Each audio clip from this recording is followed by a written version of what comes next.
Vamos lá, meus irmãos, continuando aqui nossa sexta aula de psicologia pastoral. Estamos no segundo bloco e as nossas aulas são gravadas. Eu estou aqui trabalhando sobre o livro-texto do Larry Crabb. Nós estamos meditando sobre as 4 maneiras de saber. Então, como há pouco nós entramos em vários assuntos, agora eu vou dar uma apressada para a gente fazer uma síntese dessas 4 ferramentas.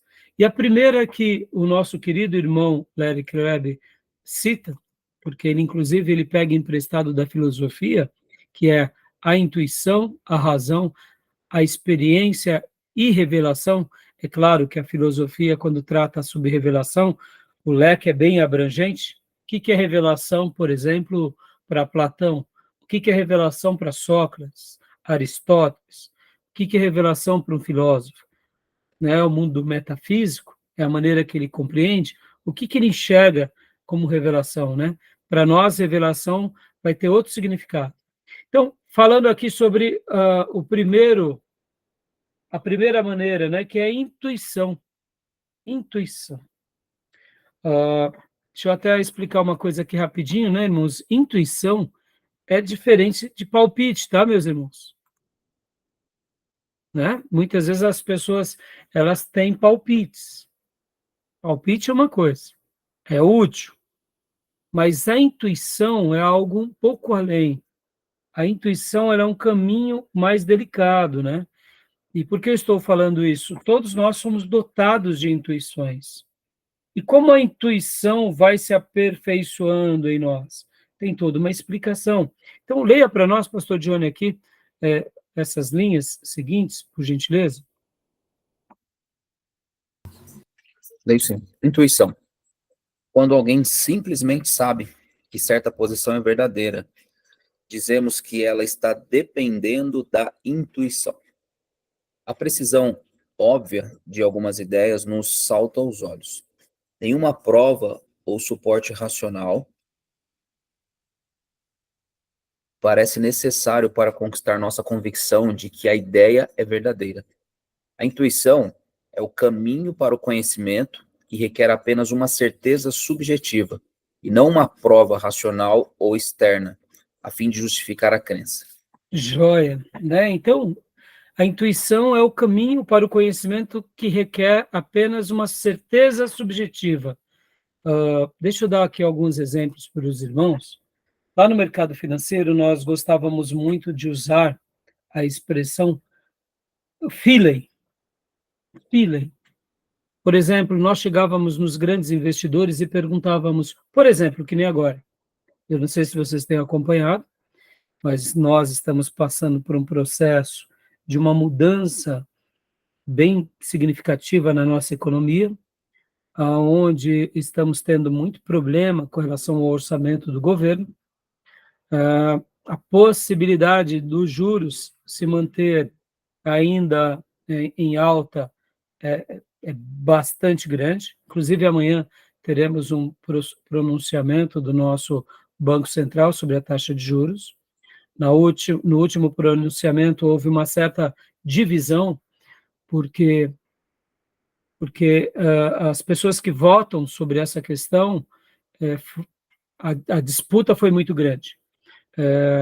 O presidente do Banco Central, o ano que vem, deixará o cargo e um novo presidente assumirá.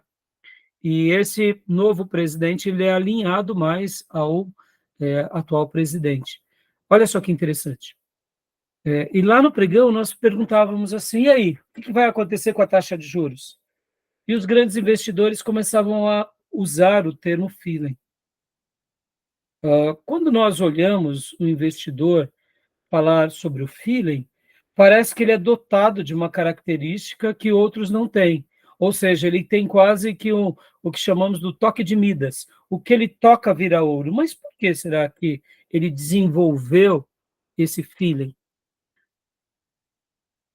Ao conviver com esses grandes investidores e ao conviver com o mercado financeiro, você começa a ver que essas pessoas, geralmente, elas estão sempre ou coletando dados, ou se reunindo, ou aprendendo, ou avaliando cenários.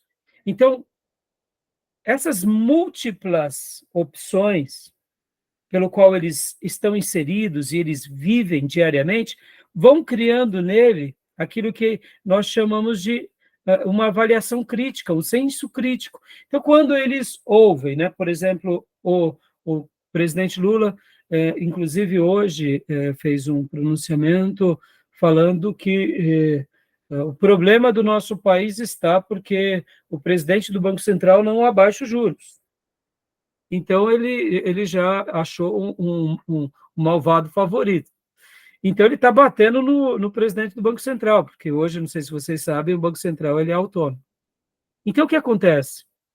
Uma pessoa que é do mercado financeiro, ela faz uma avaliação, e ela faz uma avaliação holística, em que os discursos políticos dizem uma coisa, a economia aponta para outra coisa, a macroeconomia sinaliza outra coisa, o mundo sinaliza outras coisas, ou seja, e aí, diante disso, mesmo que hajam certos pronunciamentos, você faz uma leitura subjetiva de tudo aquilo. E por isso que as pessoas desenvolvem as suas intuições.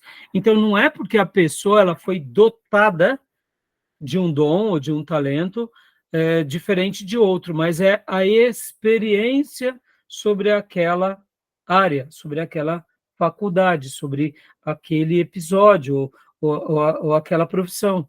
Então, por exemplo, só vou dar um exemplo para vocês, irmãos. Os juros no mundo estão altos.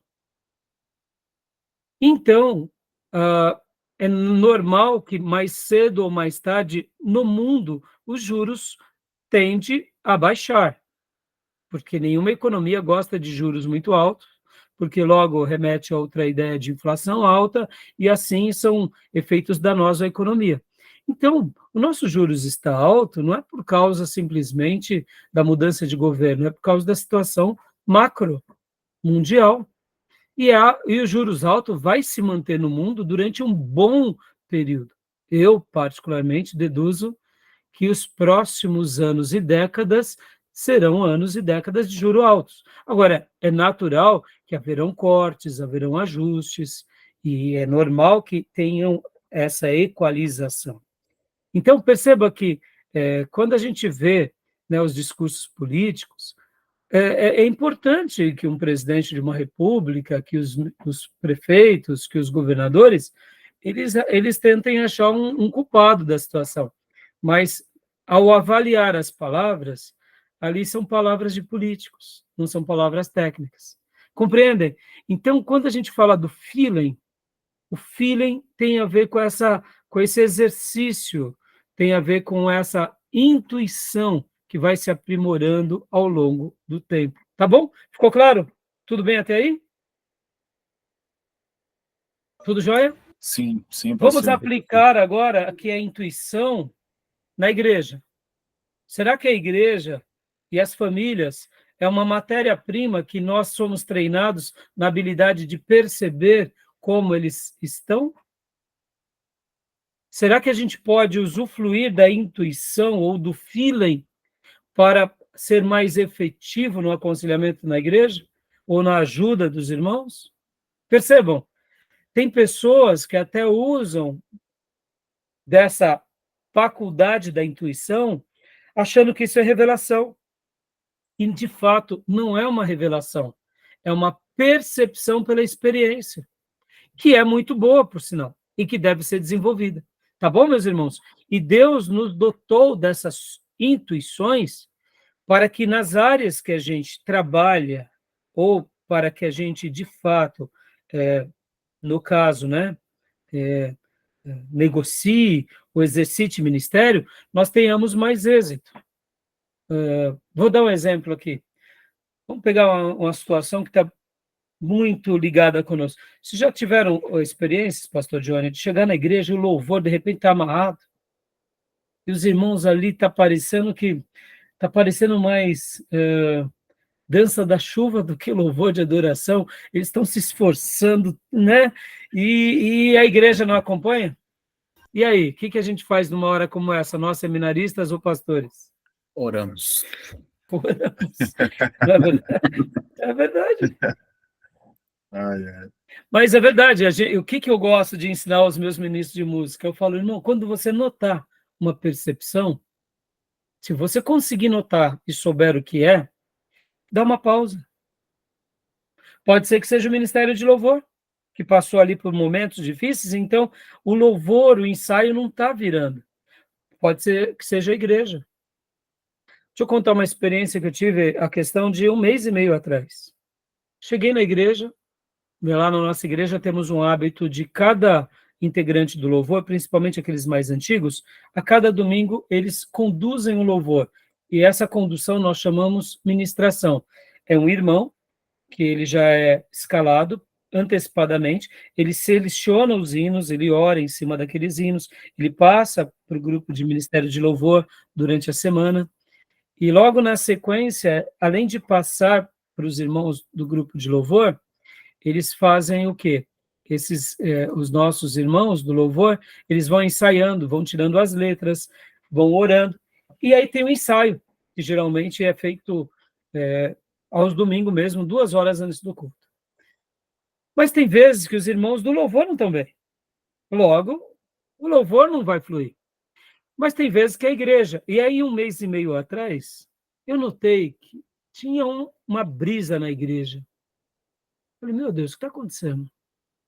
Falei, tem alguma coisa. E eu notei que a irmã, que naquele dia, que foi a irmã Elaine, conduziu o louvor, ela se esforçava, irmãos. Ela se esforçava. Eu falei, meu pai, o que está acontecendo? E geralmente eu sempre descubro o que está acontecendo durante o culto. Alguma coisa eu descubro. Mas nesse dia eu não descobri. E aí depois que o culto terminou, eu fiquei sabendo que foi um problema em uma família. Uma família querida, importante, estava tendo um problema muito sério entre eles, e como eles são várias famílias numa família, aquilo criou um azedume violento entre eles. E depois, eu aconselhando essas famílias, eu conversei ali com uma das pessoas, ela falou, pastor, o senhor viu como que estava o culto domingo na igreja? E etc e tal. Eu falei assim, irmã, eu percebi, eu tive a percepção, mas eu não sabia o que era porque vocês não me falaram.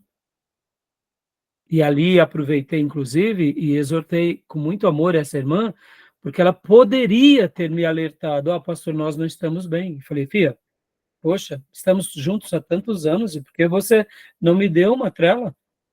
E ela, no seu ímpeto da sua fúria, falou para várias pessoas da igreja, mas não falou para o pastor. Ou seja, isso me prejudicou muito, porque eu não estava sabendo de nada. Eu estou vendo que tem um clima, eu estou vendo que tem uma nuvem lá, e ali, depois, graças a Deus, eu aconselhei essa família e as coisas se resolveram. Mas percebam, eu tive uma intuição, tem alguma coisa errada. O que está acontecendo? Então, aqui fica uma dica, né, irmãos? Jamais esconda do pastor, porque eu subi para o púlpito para pregar aflito, eu falei, tem alguma coisa esquisita aqui. E aí, nessas horas, irmãos, pode ser uma guerra espiritual, pode ser demônios, pode ser coisa humana. E nesse caso foi conflitos numa família que tinha acontecido. Eles tinham tido uma briga muito grande entre eles e afetou muita gente deles. Imaginem, como eles são obreiros da igreja, naturalmente foram afetados. Mas eu digo para vocês, se eles tivessem me falado, pelo menos, pastor, nós não estamos bem, tá bom? No final do culto, outra hora nós conversamos, amém. Percebam? Né? E aqui, né, essa intuição ela é muito importante na nossa vida. Então, guarda isso, irmãos, na hora em que vocês estiverem ali tendo uma percepção, continuem, porque com certeza Deus nos guiará, os nossos sentidos apontarão e de uma forma ou de outra a gente vai poder, de fato, resolver. Que nem eu. Ao saber das dificuldades, chamei os irmãos e durante a semana fui cuidando de um por um, porque como foi um problema muito grande, e não precisei mais do que um aconselhamento para cada um deles. E graças a Deus foi resolvido. Percebam, a intuição ela é fundamental. Não desprezem a intuição. E a intuição, quando vocês receberem aquele ímpeto, avance. Pode avançar, meus irmãos. Mesmo que você não entenda muito bem, lembrem que Deus dota em nós esses sentidos para que a gente possa estar ali tendo êxito nas nossas tarefas. E também quando você notar, recue. Não questione, porque muitas vezes, na hora, a gente não vai ter o quadro maior pintado diante de nós. Tá bom, meus irmãos? Joia? Beleza? Tranquilo até aí? Pastor, Pois não. das definições que o senhor chegou a mencionar sobre intuição, uma delas é a percepção pela experiência, né, que o senhor mencionou. O quanto disso a gente pode considerar também como sendo discernimento? Então, aí é bem legal a sua pergunta, pastor. Eu particularmente, acredito que são duas coisas distintas. O discernimento de espírito, ele, mesmo sabendo que há o discernimento da vida, que está ligado à intuição, mas o discernimento do espírito já seria esse passo, esse degrau no mundo espiritual. Ou, se preferir, abrimos uma porta e entramos no mundo espiritual. Então, o discernimento está ligado mais ao dom, e aí às iluminações mesmo do Espírito Santo, e ao tato do Espírito Santo. E é por isso que é bem típico que o pastor, geralmente, ou líder de uma comunidade, ele é dotado pelo discernimento. E podem ver que o discernimento ele pode ser físico, como eu mencionei, você ter essa percepção humana, mas ele pode ser também espiritual, de você enxergar o que no mundo físico não se enxerga. Por essa razão, quando abre-se essa porta no mundo espiritual e Deus, de uma forma ou de outra, pela vida, pela experiência, pelo tato, nos sinaliza, ali, exatamente, o pastor, o líder, o conselheiro, ele tem que também depender dessa graça. Vou dar um exemplo aqui para o pastor. Vocês verão nitidamente isso acontecendo na vida. Em alguns momentos de aconselhamento, de ajuda, ou quem sabe de ministério, em algum momento, principalmente, o discernimento acaba sendo algo que quem está na liderança acaba usufruindo com mais precisão. Ou quem é da liderança, ou quem faz parte do ministério de intercessão. Uma pessoa muito consagrada, que vive uma vida de orações e jejuns, geralmente o mundo espiritual é muito mais sensível.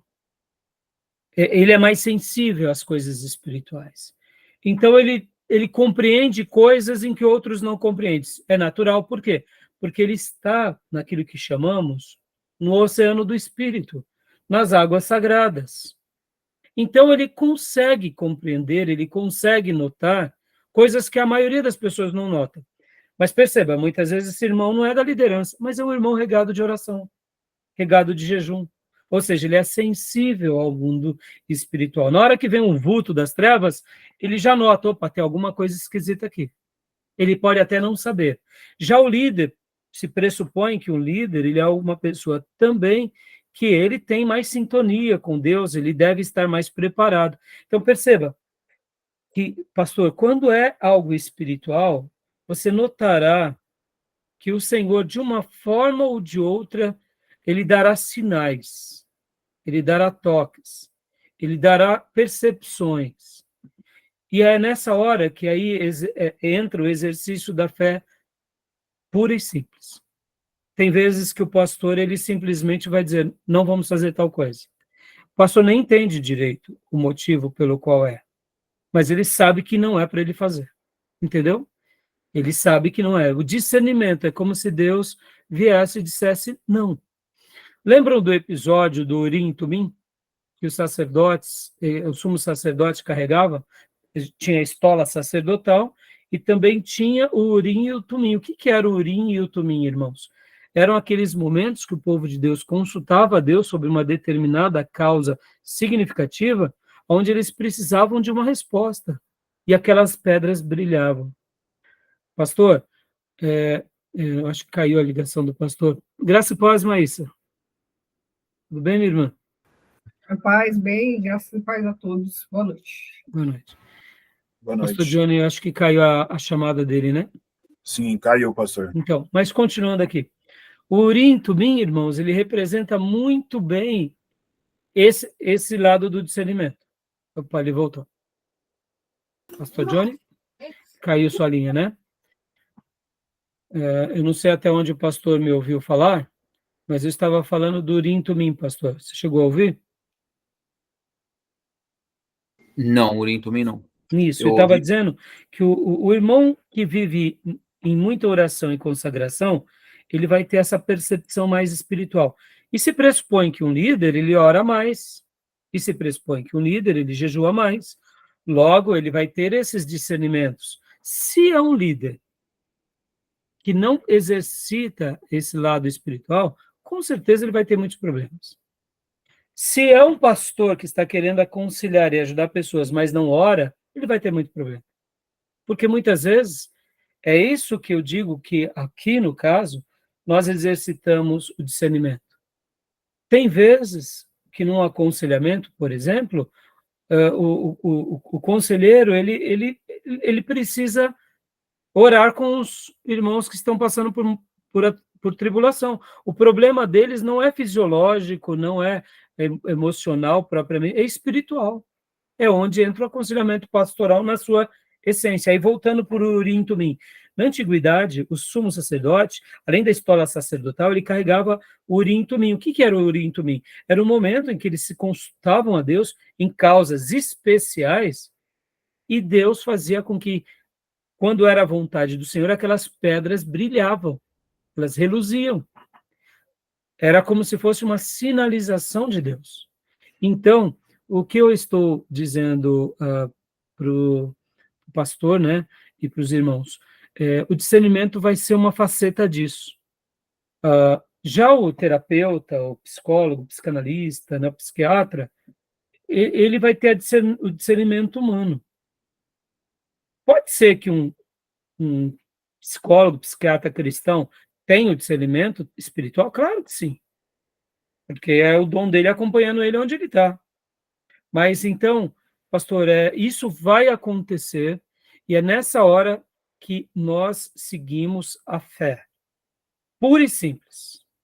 Pura e simples.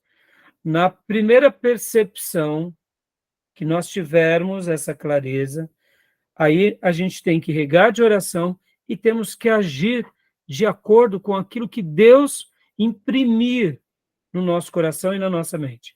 E para eu concluir essa parte, Colossenses 3,15 é uma resposta. Vamos ler juntos. Colossenses 3,15. Não sei se vocês lembram o que diz.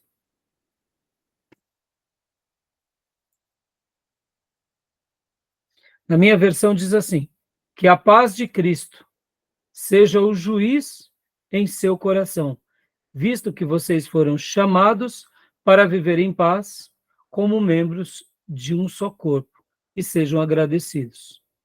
Outras versões diz que a paz de Cristo seja o árbitro do seu coração.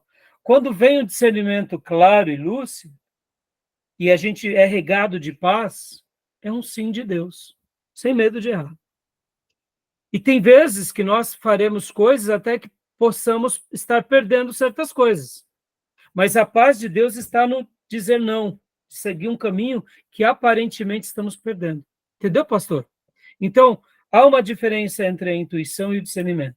A intuição é esse lado mais emotivo, da percepção humana, do feeling, da avaliação, da subjetividade, daquilo que você foi treinado na vida, nas percepções do mercado ou da sua profissão.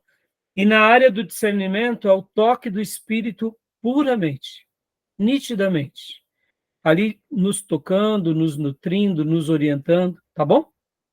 Joia? Tá joia? Perfeito. Beleza. Mais alguma pergunta, meus irmãos, sobre essa questão? Tranquilo, pastor. Tranquilo? Segundo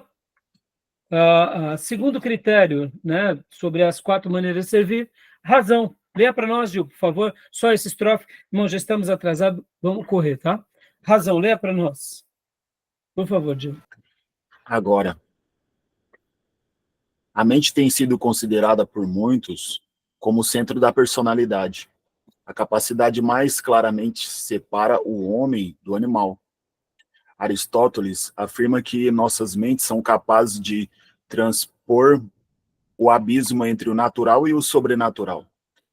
Tomás de Aquino aceitou a ideia católica romana, clássica, de que a queda do homem em pecado não afetou a mente. Ele afirmava que nossas capacidades de pensar permanecem não corrompida e intacta, a despeito de nossa pecaminosidade. Foi a partir dessa premissa que ele argumentou em favor de uma teologia natural, um caminho até Deus através da razão humana. Tá bom até aí. Então, aqui, né, temos duas citações de dois grandes filósofos, e um deles, inclusive, uma grande autoridade entre o catolicismo, sobre a questão da mente, né, irmãos? Nós sabemos disso. A mente, ela é esse computador quântico praticamente infinito de possibilidades, e o ser humano é dotado dessa capacidade, né? E essa frase de Aristóteles, que as nossas mentes são capazes de transpor o abismo entre o natural e o sobrenatural, é muito interessante. Eu não penso como Tomás de Aquino, porque, de fato, eu acredito que o pecado afetou a mente, ela desfigurou a nossa mente, ou seja, na minha concepção, Adão tinha uma mente que explorava 100%, nossa capacidade cognitiva se tornou muito mais limitada, mas mesmo limitada, ainda temos essa mente brilhante, e ainda temos a imagem e semelhança de Deus. Nós somos a imagem e semelhança de Deus, agora desfigurado por causa do pecado. Eu quero acreditar que essa ideia de Tomás de Aquino é aqui onde nasce, de fato, né, onde se sedimenta toda a tradição romana, né? Tomás de Aquino, só para vocês terem uma ideia, irmãos, é importante eu falar isso, não é a pauta, né? Não estamos em aula de filosofia, mas assim como para a psicologia, Freud foi um divisor de águas, assim como também para a pedagogia, nós temos grandes nomes, nós temos, como que era o nome dele? Copênio, não? Deu um branco agora, eu já vou lembrar. Na psicologia, na pedagogia, né, no caso. Em cada área, em cada episódio, em cada área, né? Deixa eu até pegar aqui. Deixa eu só lembrar. Tá falando do Nicolau Copérnico? Não é Nicolau Copérnico, é outro. Deu um branco aqui. Eu vou lembrar. Estou pegando aqui, pastor. Não é Copérnico, é. Oh, meu pai. Deixa eu achar aqui, ó. Aquele. Onde está? Religiões. Educação religiosa, aqui, achei. Comênios. Comênios. Né? Lembra de Comênios? Ele é o pai da pedagogia. Achei aqui, ó. Onde está? João Amos Comênios. Aqui, só para mostrar para vocês. A didática magna, né? Ele é o pai da pedagogia. Esses homens, eles foram importantíssimos para essas áreas. Então, o que acontece? Freud foi para a psicologia, nasce a psicanálise com Freud. Na pedagogia, Comênios. Em tantas áreas, né, a gente vai ter grandes nomes. Então, na teologia e no romanismo, a figura de Tomás de Aquino ela é importantíssima. Foi com Tomás de Aquino que o catolicismo, de fato, se torna o que de fato é hoje. Ele era um pensador, um filósofo, e ele cria o tomismo, né, que é uma obra importantíssima, tá bom? Então, assim, mas voltando aqui sobre a razão, não vamos enveredar para esse assunto, que é a proposta hoje aqui. Então, só para a gente voltar ao ponto, uma das outras maneiras de saber, irmãos, é nunca desprezarmos a razão. E é por isso que a gente sempre tem que estar aberto ao conhecimento. Porque pode ser que a gente descubra coisas novas, a gente aprenda coisas novas, a gente aprimore, e tem hora que a gente pode até estar se enveredando para caminhos errados, mas a razão não tem que ser desprezada. Eu sei que nós, como povo de Deus, temos uma tensão muito grande contra a razão, mas não olhem a razão como uma inimiga, olhem a razão como uma aliada. Agora, no momento em que a razão tenta negar aquilo que acreditamos como revelação sagrada, aí sim, aí a gente vai dar um passo atrás e dizer, isso não serve para nós.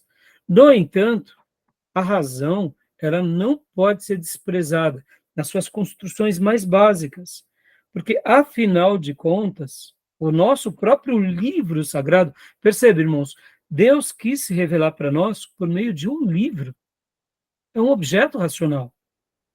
Mas quando lemos esse objeto racional, ele nos dá a possibilidade de entrarmos, como disse Aristóteles, na sua frase, né? Nós transpomos para o sobrenatural. Aí é onde entra o exercício da fé.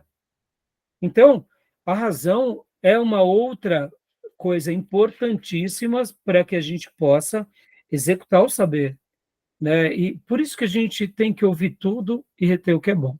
Tá bom, meus irmãos? Não vou. Acho que esse comentário já se basta por si, né? Tá bom?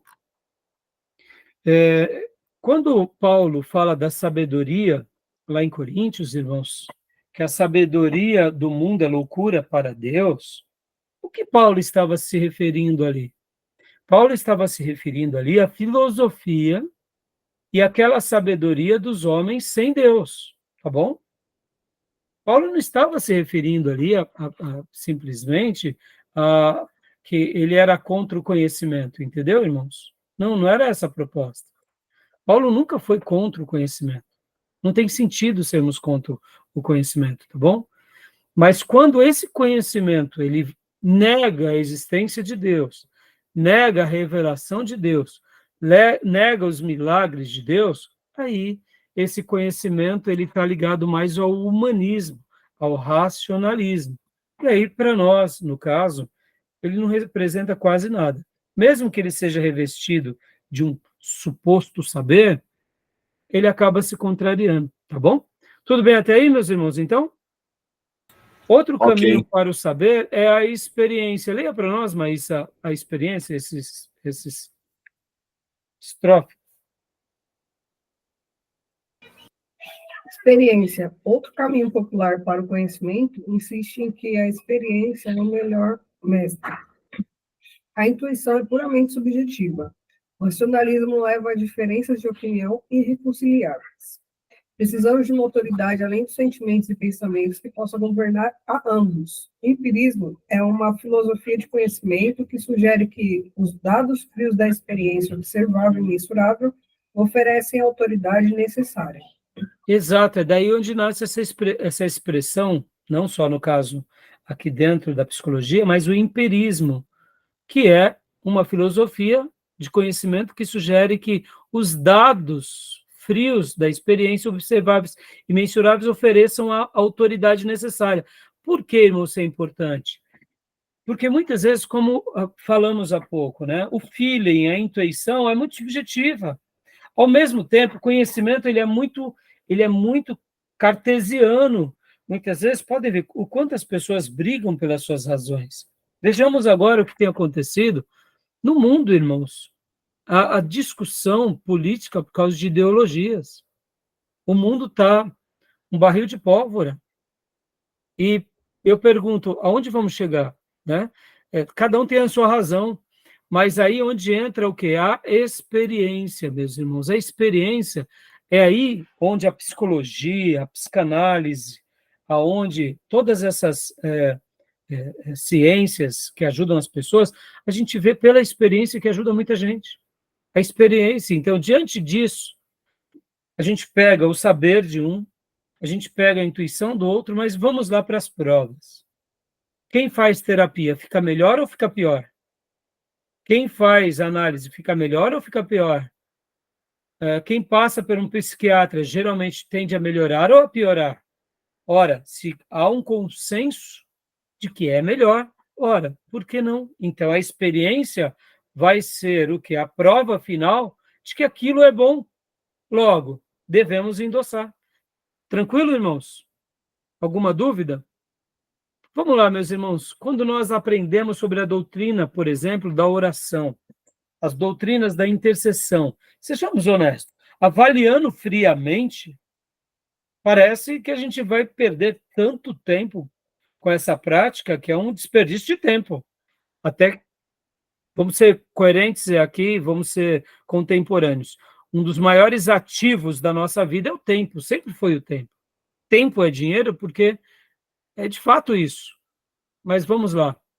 Só sabe os caminhos da grandeza da oração quem de fato ora. Ouvir um testemunho é lindo, mas ver uma pessoa que de fato ora e que testemunha e que tem a experiência de que ao orar, ao gastar tempo de interceder, se consagrar, recebeu benefícios, bênçãos, portas se abriram, libertações pessoais foram rompidas, dilemas próprios do seu coração foram resolvidos, mazelas foram curadas, simplesmente por orar. O que é isso, senão a declaração de que essa prática, pela experiência, nos leva a algo benéfico. Outra coisa, o que nós fazemos, que é, por exemplo, ir à igreja. Irmão, sejamos honestos. Quando as pessoas dizem que somos alienados, somos um povo, no mínimo, esquisito. Sejamos honestos. Vamos para uma comunidade para cantar. Tá bom, cantamos. Depois oramos. E depois ficamos ali por meia hora, uma hora, ouvindo um pregador. Todas as semanas. E quando acaba, a gente não vê a hora de chegar de novo, ou não vê a hora da próxima reunião. É, no mínimo, esquisito. Mas vamos lá. Quando a gente avalia que isso é um critério de fé, o que vai fundamentar tudo isso? É a nossa experiência. A experiência. A experiência vai mostrar que isso são virtudes e hábitos que todo filho de Deus sempre teve, e louvado seja Deus por esses hábitos, e que Deus nos liberte de vivermos sem isso, porque aquele que vive sem isso e acha que está bom, ele precisa de uma libertação, não é verdade? Porque essa dependência sagrada é maravilhosa, ou seja, a experiência na fé e a experiência na vida é o que nos validará, tá bom? Tudo bem, meus irmãos? Querem fazer algum comentário sobre alguma dessas coisas? Estou falando bobeira, que somos, no mínimo, esquisitos? Não. Né? Não. Na verdade, nenhuma. irmãos, é que nem, por exemplo, sabe, deixa eu dar um testemunho para vocês, eu cresci num bairro que tinha várias igrejas evangélicas. E o bairro que eu cresci, ele era praticamente como se fosse uma panela, né?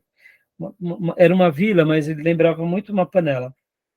Então, nesse bairro tinha umas 5 igrejas. E dentro nos lugares altos, havia uma paróquia. Então, eu cresci indo na paróquia, etc. e tal. E logo depois, eu fui trabalhar e quis conhecer a vida. Eu me lembro que eu voltava às sextas-feiras de madrugada e sábado, dos barzinhos e das discotecas, e muitas vezes eu voltava, era alta madrugada, era no dia seguinte já. E eu me lembro, como hoje, por várias vezes, eu e os meus amigos passávamos por uma igreja que ela costumava ter vigílias. E nós estávamos indo às nossas casas assim, destruídos, né? De uma noite assim, bem cansados, e eu via os crentes descer da igreja e passar por nós sorrindo, e eu olhava para os meus amigos e falava assim, quem é que aqui é louco? Somos nós ou é eles? Porque tem alguma coisa errada. Eles ficaram aqui de joelho, rezando a noite toda, eu falava para os meus amigos, e estão dando risada, e a gente que estava se divertindo, a gente está aí com essa cara de acabado, um arrastando o outro. Quem é aqui que de fato é feliz ou quem é de fato é louco, né? E eu me lembro disso, irmãos, e esse simples testemunho de verem jovens numa vigília marcavam tanto o meu coração, porque eu não compreendia, eu falava, mas como pode? E alguns desses jovens estudavam comigo no ginásio. E falavam, são tudo louco, são no mínimo louco. Fica a noite toda de castigo trancado numa igreja. Mas mal eu sabia o quanto é maravilhoso passar uma noite de vigília aos pés do Senhor. Não é assim, meus irmãos? É exatamente isso.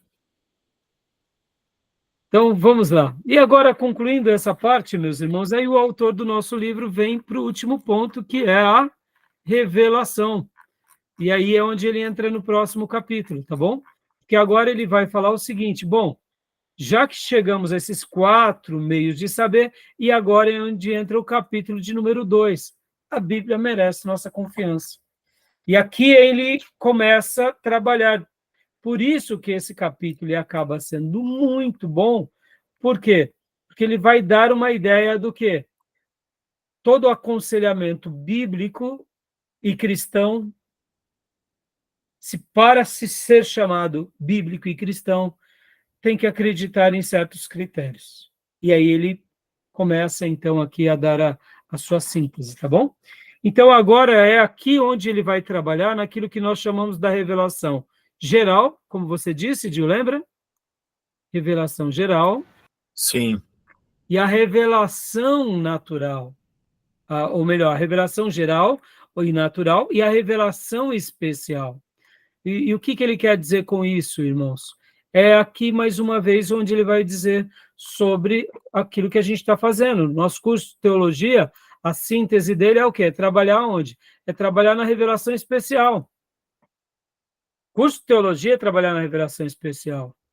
Mas a psicologia, ela está dentro da revelação geral, ou seja, da revelação natural. Ela é mais uma ciência, que ela pode ter ali a sua origem até na Bíblia, lembra? A gente vai ver que o Espírito Santo ele é chamado de conselheiro, de consolador, mas nós sabemos que, de fato, as Escrituras, elas nos dão esses parâmetros, mas, por outro lado, se nós quisermos ter mais êxito, a gente pode estar aprendendo por meio dessas ciências, tá bom? E aqui vamos ler aqui algumas partes, e eu vou passar rapidamente, porque eu particularmente acho que esse assunto está bem resolvido, e eu gostaria que leia para nós, Tomé, aqui, em minha opinião, Em minha opinião, muitos conselheiros cristãos têm adotado um método de estudo que trata a Bíblia como se fosse útil, informativa e perceptiva, mas não como tendo autoridade ou sendo suficiente. Como resultado, a Bíblia é enfraquecida. Já não se permite à Escritura falar a última palavra. Raramente folheamos suas páginas em busca de respostas a certos tipos de perguntas pessoais. A psicologia usurpou o lugar da Bíblia na mente de muitos que argumentariam vigorosamente em favor da revelação como a rota necessária para o conhecimento. Talvez firmar compromisso com um Deus revelador e sua revelação na Bíblia e na natureza não seja suficiente. Se quisermos manter qualquer conceito válido da autoridade bíblica, devemos considerar como abordar o estudo do aconselhamento. Tá bom até aí. Deixa eu só fazer um comentário aqui, meus irmãos. Muitos psicólogos cristãos, na sua essência, eles acabam sendo mais profissionais, puramente simples, do que, de fato, cristãos psicólogos. Porque na hora que entra as escrituras, ele até usa as escrituras em alguns pontos, mas em outros pontos ele não liga. E dessa forma, a Bíblia passa a ser enfraquecida, como disse aqui o Larry Craig. O que eu quero destacar aqui é esse lado de usá-la simplesmente como um livro a mais informativo. Já o oposto também é verdadeiro. Muitos terapeutas e muitos profissionais da área da saúde querem negar a nossa efetividade aqui no que a gente faz. E, de fato, irmãos, a gente precisa ter esse equilíbrio. Quando chegar essas negações, nós respeitamos as opiniões desses profissionais, porque, de fato, para nós isso não é uma verdade. Então, o que podemos fazer? Mas, ao mesmo tempo, devemos saber que muitos profissionais da área da saúde e da saúde mental vão querer hostilizar a nossa função. Porque, de fato, eles querem ser os precursores dessa ciência. E, na minha opinião, isso acaba sendo, eu diria, um pouco de vaidade, ou muita vaidade, desses profissionais da área da saúde. Por que eu digo isso, meus irmãos? Assim como nós não devemos arrazoar que toda a verdade do universo está em nós, um médico, um psicólogo, um terapeuta, um engenheiro, deveria ter mais humildade de também saber que, ou mesmo um cientista, eles não são os detentores de todas as verdades. Saber caminhar nessas linhas, na minha opinião, isso nos agrega. Então, aqui o autor ele vai colocar a importância da Bíblia, mas ele vai tentar deixar claro para nós, olha, vamos seguir esse critério, mas vamos ser piedosos neles. Mas, ao mesmo tempo, não tenhamos medo de ir para a ciência e aprender com a ciência. Vamos nos colocar nessa corda bamba e vamos estar ali aprendendo com as experiências, com os profissionais e vendo até onde a gente chega. Essa é a proposta dele, tá bom? E agora aqui, meus irmãos, ele vai dar aqui esse gráfico. Esse gráfico é muito legal. Eu acho que aqui é a síntese desse capítulo, né? Podem ver, ó. A teoria do aconselhamento cristão é a proposta dele. Por quê? Olha o que ele diz, em outras palavras. O que ele quer dizer? Que Deus, por meio de Deus, temos a revelação, e por meio da revelação de Deus, temos a revelação especial e temos a revelação natural. Na especial vem a Bíblia. Na Bíblia temos os estudos exegéticos. Por meio dos estudos exegéticos e por meio da hermenêutica, nós temos as conclusões teológicas, ou seja, temos a nossa fé. Então, nós temos uma síntese de toda essa revelação especial. Tudo bem, viramos a página, guardamos a fé. Já para tratarmos de aconselhamentos com mais exatidão, de casos específicos, usamos o quê? Usamos a revelação natural, que é por meio da natureza, que são os estudos psicológicos. E usaremos o quê? Os métodos científicos. Usaremos as conclusões desses métodos, ou seja, aquilo que nós vimos anteriormente sobre o quê?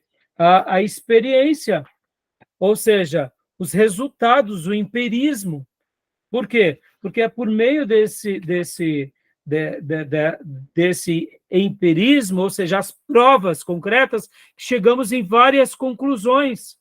E existem vários tratamentos, uma melhor compreensão da vida, uma melhor compreensão de fatos, e dessa forma, unindo essas duas coisas, então chegamos na teoria do aconselhamento cristão. O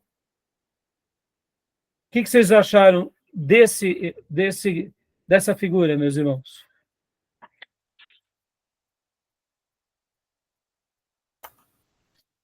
Me parece lógico, né? Ele retrata uma realidade, inclusive, bíblica. Não há uma barreira, né, pastor? Não.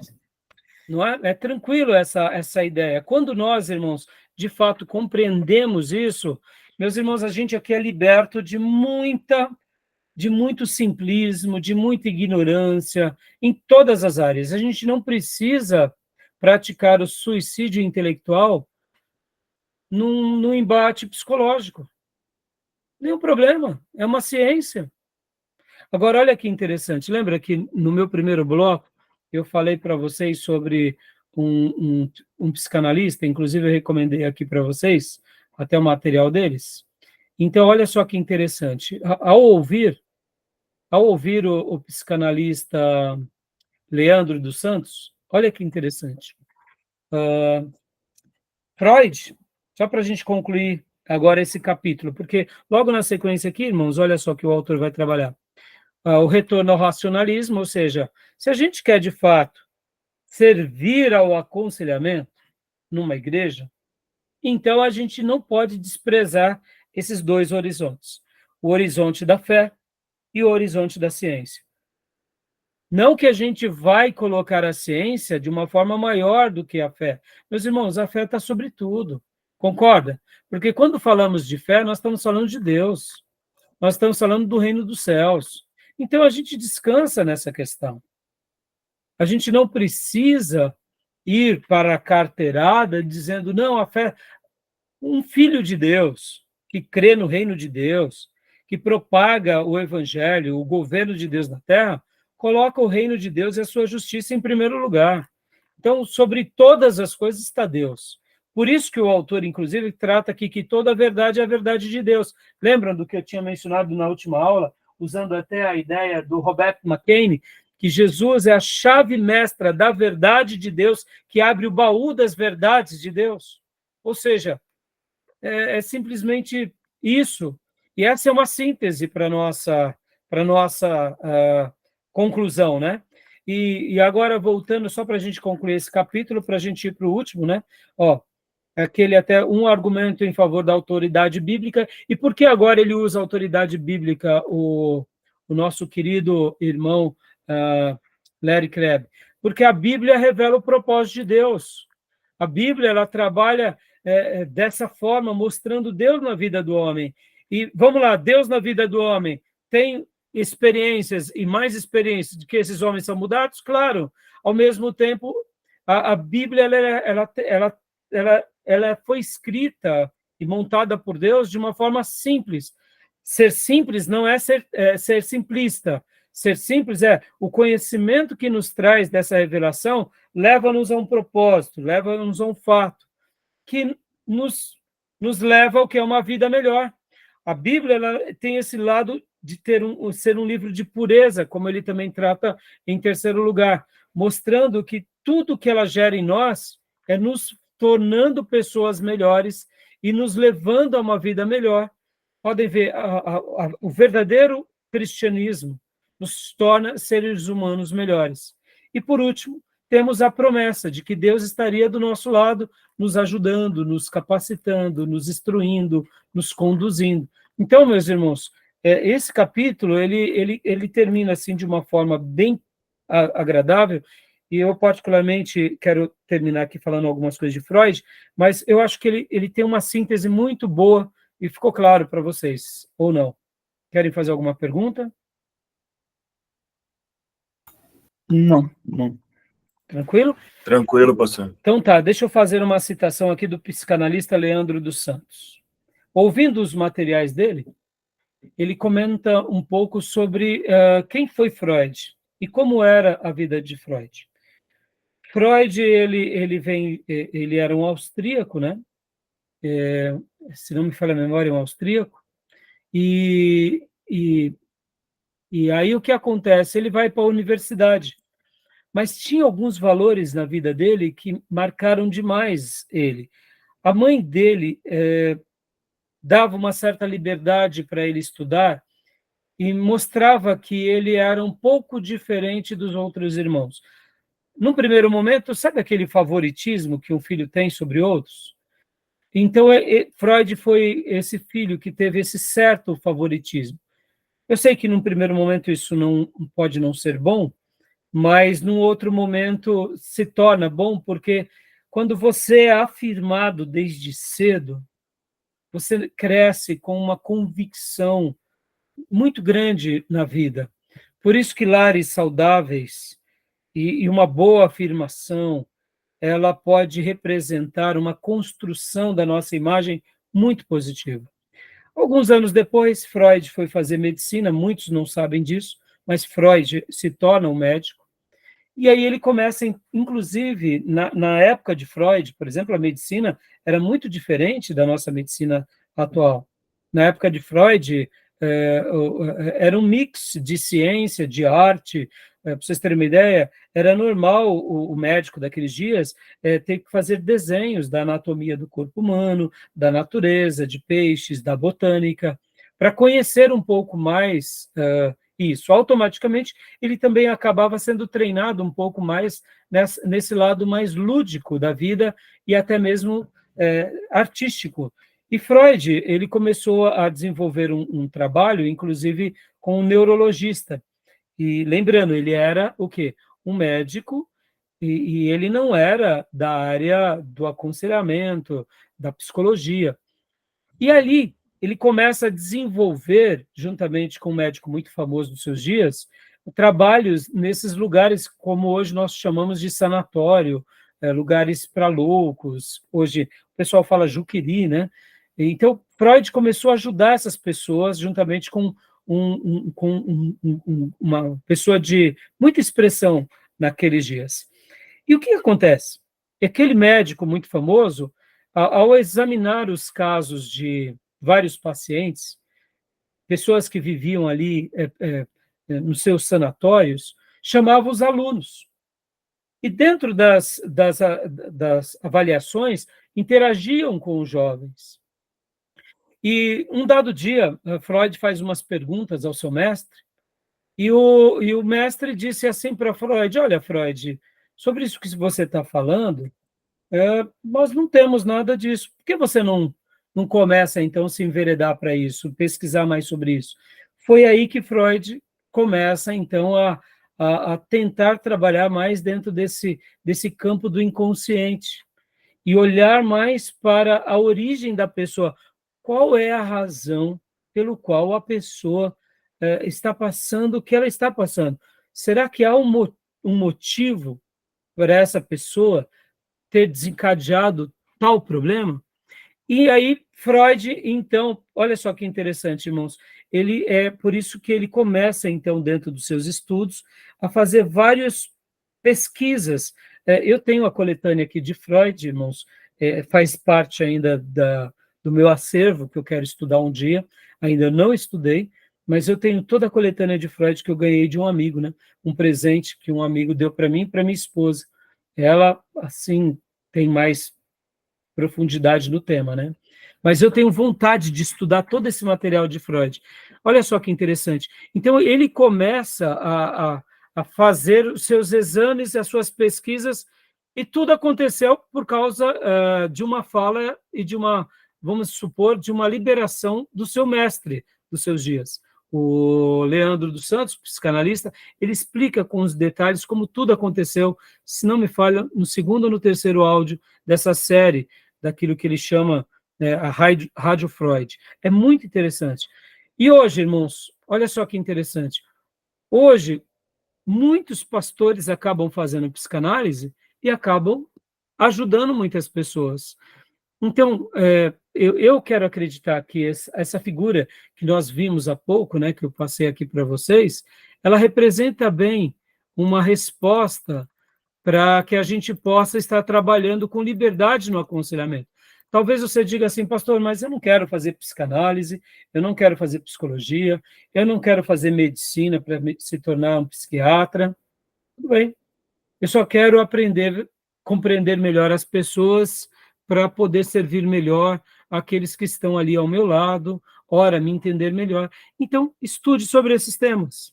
E eu não tenho dúvida que você vai ter ferramentas muito boas para se compreender e para ajudar um bom número de pessoas dentro da nossa comunidade da fé. Tá bom, meus irmãos? Tudo bem até aí? Podemos parar agora? Querem fazer alguma pergunta sobre esse capítulo? Para a gente ir para o próximo? Podemos seguir da minha parte. Podemos? Então, tá bom. Então, vou parar aqui, meus irmãos, e a gente vai abrir a última gravação do último bloco, tá bom?